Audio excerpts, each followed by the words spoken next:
तो दोस्तों स्वागत है आप सभी का हमारे यूट्यूब चैनल एजुकेशन पॉइंट में।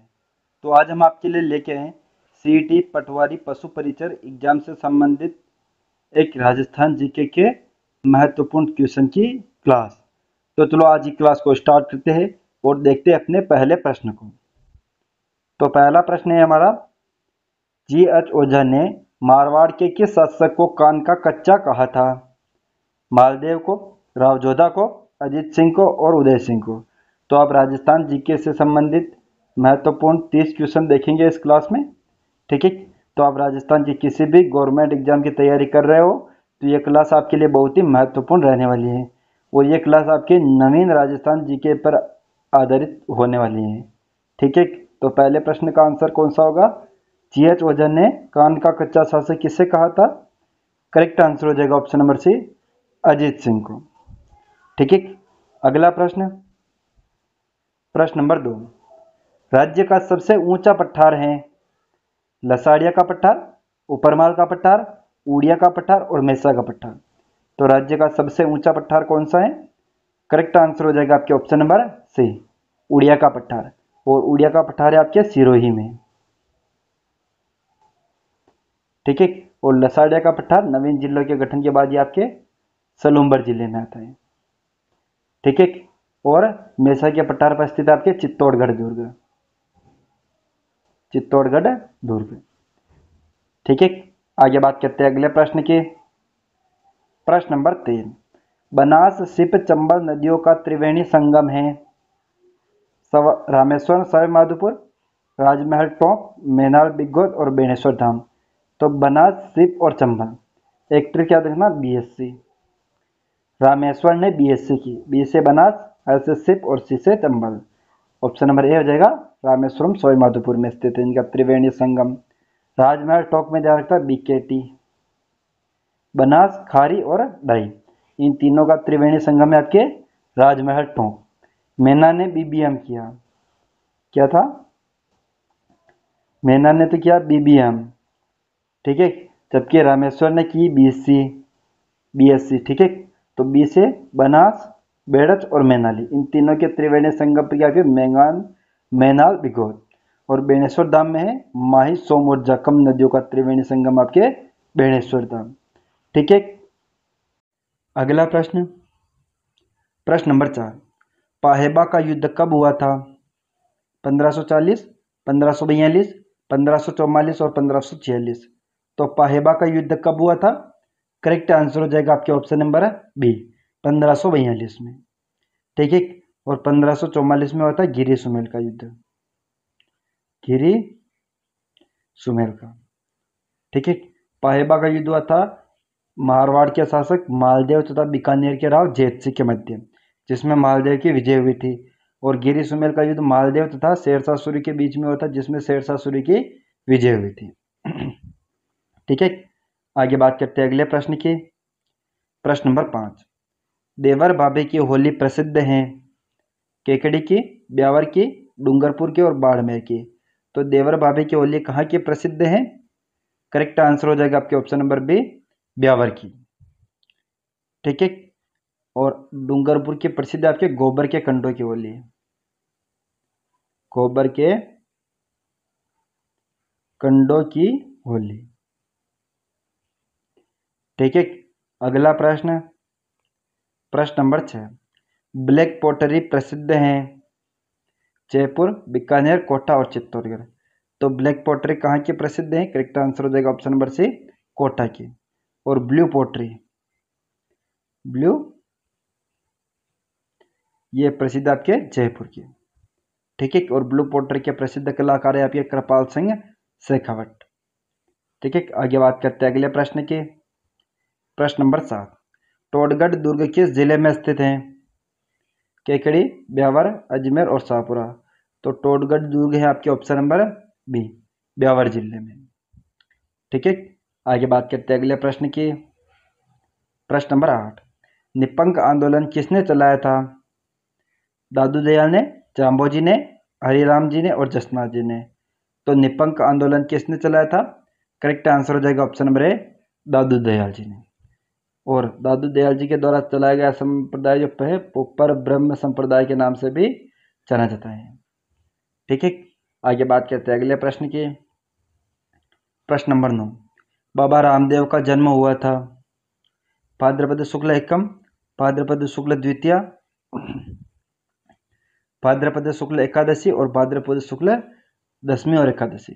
तो बाबा रामदेव का जन्म हुआ था उड्डू कश्मीर, सेव तहसील, बाड़मेर में। कब हुआ था? ऑप्शन नंबर देगा बी, भाद्रपद शुक्ल द्वितीया के दिन। और भाद्रपद शुक्ल एकादशी के लिए दिन इन्होंने क्या ली थी? समाधि ली थी। ठीक है, आगे बात करते हैं अगले प्रश्न की। प्रश्न नंबर 10, चित्तर पैलेस के नाम से प्रसिद्ध हैं जय भवन, उम्मेद भवन, नारेली भवन और डिंको। तो चित्तर पैलेस के नाम से कौन सा भवन प्रसिद्ध है? ऑप्शन नंबर हो जाएगा बी, उम्मेद सिंह, जिसका निर्माण मारवाड़ के शासक उम्मेद सिंह ने करवाया था। आगे बात करते हैं अगले प्रश्न की। प्रश्न नंबर 11, रेड सभ्यता किस नदी के किनारे विकसित हुई? घग्गर नदी, बनास नदी, बाणगंगा नदी और ढील नदी। तो रेड सभ्यता आपके टोंक में है। इसे क्या कहते हैं? प्राचीन भारत का टाटा नगर, प्राचीन भारत का टाटा नगर। और ये है आपके ऑप्शन नंबर डी, ढील नदी के किनारे विकसित हुई थी। ठीक है, आगे बात करते हैं अगले प्रश्न की। प्रश्न नंबर 12, खेतड़ी के महल का निर्माण किसने करवाया? अजीत सिंह ने, भोपाल सिंह ने, राम सिंह ने और समर सिंह ने। तो खेतड़ी के महल है आपके नीम का थाना जिले में, और इन्हें कहते हैं हम शेखावटी के हवा महल, शेखावटी के हवा महल। और इनका निर्माण किसने करवाया था? Option number A, Ajit Singh ने। ठीक है, अगला प्रश्न, सॉरी इसमें करेक्ट आंसर हो जाएगा आपके option number B, Bhopal Singh. Ajit Singh ने होगा आपके भोपाल सिंह, करेक्ट आंसर हो जाएगा। आगे बात करते हैं अगले प्रश्न की। प्रश्न नंबर 13, पन्ना लाल शाह तालाब कहाँ स्थित है?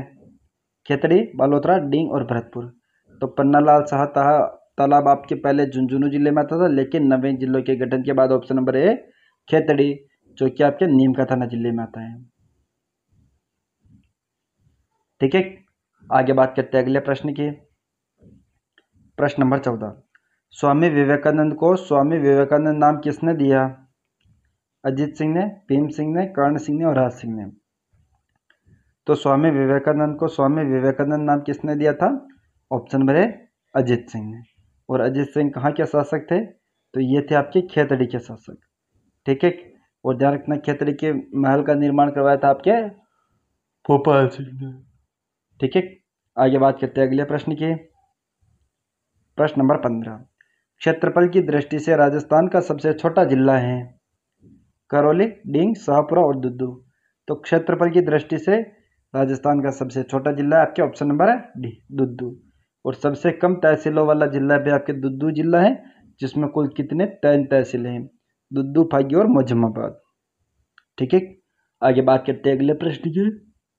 तो अगला प्रश्न है हमारा प्रश्न नंबर 16, गुरुद्वारा बुड्ढा जोहड़ का निर्माण किसने करवाया? बाबा फतेह सिंह ने, लक्ष्मण सिंह ने, गोविंद सिंह ने और नाहर सिंह ने। तो गुरुद्वारा बुड्ढा जोहड़, इसका निर्माण हुआ था 1954 में। किसने करवाया था? ऑप्शन नंबर है ए, बाबा फतेह सिंह ने। ठीक है, कहाँ पर करवाया था?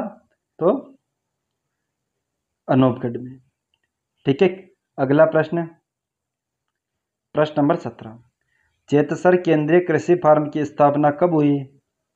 1962, 1963, 1964 और 1965। तो जेतसर केंद्रीय कृषि फार्म, इसकी स्थापना हुई थी ऑप्शन नंबर ए, 1962 में। ठीक है, और इसकी स्थापना किसके सहयोग से हुई थी? तो कनाडा के सहयोग से।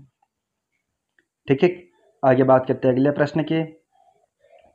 प्रश्न नंबर 18, ऊन का घर कहा जाता है? बाड़मेर, बीकानेर, बालोतरा और करौली। तो ऊन का घर कहा जाता है आपके ऑप्शन नंबर बी, बीकानेर को। ठीक है, नेक्स्ट बात करते हैं अगले प्रश्न की। प्रश्न नंबर 19, राजस्थान का कबीर किसे कहते हैं? धन्ना जी को, पीपा जी को, दादू दयाल जी को और रैदास जी को। तो राजस्थान का कबीर किसे कहा जाता है? करेक्ट आंसर हो जाएगा ऑप्शन नंबर सी, दादू दयाल जी को। और दादू दयाल जी की प्रमुख पीठ है आपके नारायणा में, और नारायणा वर्तमान में दुद्दू जिले में है। ठीक है, आगे बात करते हैं अगले प्रश्न की। प्रश्न नंबर 20, चांदी के गोले दागने वाला दुर्ग कहलाता है? मेहरानगढ़ दुर्ग, जयगढ़ दुर्ग, चूरू दुर्ग और नाहरगढ़ दुर्ग। तो चांदी के गोले दागने वाला दुर्ग कौन सा कहलाता है? ऑप्शन हो जाएगा सी, चूरू दुर्ग। अगला प्रश्न, प्रश्न नंबर 21, राजस्थान का प्रथम जल जौहर किसके नेतृत्व में किया गया? रानी पद्मिनी, रंगदेवी, कर्मावती और फूलकंवर। तो राजस्थान का प्रथम जल जौहर हुआ था 1301 में। कहाँ पर हुआ था? रणथंभौर में। किसने शासक कौन था इस समय? हमीरदेव चौहान। आक्रमणकारी कौन था? अलाउद्दीन खिलजी। और जौहर किसने किया था? ऑप्शन नंबर बी, रंगदेवी के नेतृत्व में। ठीक है, आगे बात करते हैं अगले प्रश्न की। प्रश्न नंबर 22, राज्य की प्रथम कृषि आधारित झील है?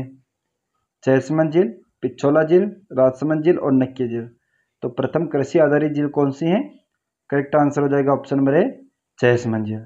और जैसमंद झील आपके नवीन जिलों के गठन के बाद सलूम्बर जिले में है। ठीक है, अगला प्रश्न, प्रश्न नंबर 23, भीलवाड़ा जिले का शुभंकर है? चौसिंगा, शाहीन, बेड़िया और मोर। तो भीलवाड़ा जिले का शुभंकर क्या है? करेक्ट आंसर हो जाएगा ऑप्शन नंबर डी, मोर। जबकि बेड़िया है आपके राजसमंद जिले का शुभंकर, शाहीन है आपके सीकर जिले का शुभंकर, और चौसिंगा है आपके चित्तौड़गढ़ जिले का शुभंकर। ठीक है, आगे बात करते हैं अगले प्रश्न की। प्रश्न नंबर 24, राजस्थान के प्रथम फारसी थिएटर की स्थापना कहाँ की गई? उदयपुर में, जोधपुर में, अजमेर में और जयपुर में। तो राजस्थान का प्रथम फारसी थिएटर है राम प्रकाश थिएटर। इसकी स्थापना हुई थी 1878 में। कहाँ पर हुई थी? ऑप्शन नंबर डी, जयपुर में। और किसने की थी? तो राम सिंह द्वितीय ने इसकी स्थापना की थी, जो कि राजस्थान का प्रथम फारसी थिएटर था। ठीक है, अगला प्रश्न, प्रश्न नंबर 25, बेराट सभ्यता किस नदी के किनारे विकसित हुई थी? घग्गर नदी, कातली नदी, बाणगंगा नदी और आहड़ नदी। तो बेराट सभ्यता किस नदी के किनारे विकसित हुई थी? करेक्ट आंसर हो जाएगा ऑप्शन नंबर सी, बाणगंगा नदी के किनारे। ठीक है, अगला प्रश्न, प्रश्न नंबर 26, सहरिया में सीताबाड़ी में किस जनजाति से संबंधित मेला लगता है? तो आंसर मैंने बता दिया आपको, ऑप्शन नंबर ए, सहरिया का। ठीक है, आगे बात करते हैं अगले प्रश्न की। प्रश्न नंबर 27, कागजी पोटरी किस जिले की प्रसिद्ध है? भीलवाड़ा, अलवर, करौली और सवाई माधोपुर। तो कागजी पोटरी आपके ऑप्शन नंबर बी, अलवर की। आगे बात करते हैं अगले प्रश्न की। प्रश्न नंबर 28, औरंगजेब ने शाहपुरा के किस शासक को सिक्के डालने की स्वीकृति प्रदान की थी? राज सिंह, करण सिंह, भरत सिंह और सूर सिंह। तो औरंगजेब ने शाहपुरा के किस शासक को सिक्के डालने की स्वीकृति प्रदान की थी? ऑप्शन नंबर जाएगा सी, भरत सिंह को। आगे बात करते हैं अगले प्रश्न की। प्रश्न नंबर 29, मोहम्मद अली बेग तथा हीरा सिंह का संबंध है? धौलपुर से, कोटा से, नसीराबाद से और नीमच से। तो मोहम्मद अली बेग और हीरा सिंह, इन दोनों का संबंध है ऑप्शन नंबर डी, नीमच से। आगे बात करते हैं अगले प्रश्न की और आज के अंतिम प्रश्न की। प्रश्न नंबर 30, शुक्र नीति के अनुसार सर्वश्रेष्ठ दुर्ग हैं? औद्योगिक दुर्ग, पारक दुर्ग, सैन्य दुर्ग और वन दुर्ग। तो शुक्र नीति के अनुसार 9 दुर्ग हैं, जिस प्रकार है 9 प्रकार के दुर्ग, जिनमें से सर्वश्रेष्ठ दुर्ग है आपके ऑप्शन नंबर सी, सैन्य दुर्ग। तो दोस्तों आज की क्लास को यहीं पर समाप्त करते हैं। नेक्स्ट मिलते हैं इसी प्रकार की बेहतरीन क्लास के साथ। इससे पहले अगर आप वीडियो पर नए हो तो वीडियो को लाइक, चैनल को सब्सक्राइब और वीडियो को शेयर जरूर करें। थैंक यू, जय हिंद, जय भारत।